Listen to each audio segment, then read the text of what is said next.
but it does mean there is a pot of gold at the end of the rainbow. 100. But that rainbow could be broken. You know, you have to climb like high. You're like, Yes. scared of height. There's a lot to overcome, 100. but there's a positive ending. 100, man. I'm getting the messages in my DMs right now. As soon as every guest is like, why didn't you call me when you were with so-and-so? I was like, where was you 12 months ago when I had 2 subscribers? You know what I mean? Exactly. But now you've hit a little bit of success. They're like, hey, we're here. And it's like, Of course. but you find out who was real and who was next to you and who. And you know what? For me, I don't even hold anybody. I don't hold anybody like against anybody, because sometimes people just don't see your vision. Yeah. And if they don't see it, and all their fears and natural fears kick in and so on. And I'm talking even today, for myself, people that care about me the most will still come up to me and go, "Oh, Michael, man, you shouldn't fight with your hands down, man." That's their fear, though. This is me, you know, 20 plus fights deep. Yeah. Never have my hands up, beating everybody, and their fear. And it's more a case of them putting themselves in your position and what they would do.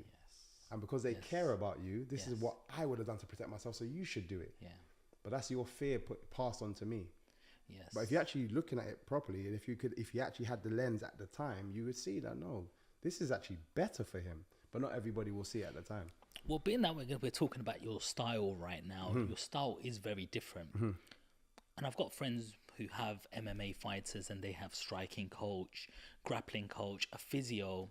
And some of these coaches are very set in their ways, how they want you to be. And if you go a little bit off, they have a real problem with that. Yeah. How do you deal with that? Because you've got such a different style. You're you know.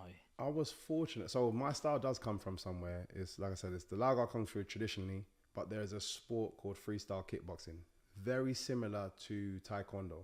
If you was watching it, you know, there's people scoring points and stuff. It's more the speed element of kickboxing than it is the power element of kickboxing. People are more drawn to the power element just because, you know, they want to see blood. We've got that fixated thing in us. We just want to see, you know, people just go to war. But this side is more done on the speed element side. This is why not a lot of people kind of has seen our style. But I've done that for 20 plus years before I got into mixed martial arts. And as you say, it's like I have to find the right coach, because all this time I've been spoiled in the sense that it was my dad that was my coach.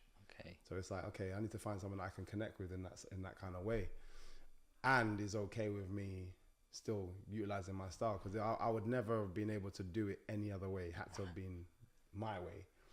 And which is getting you to number 1 at the moment. Of course, yeah, no, definitely. So you knew it worked, but yeah.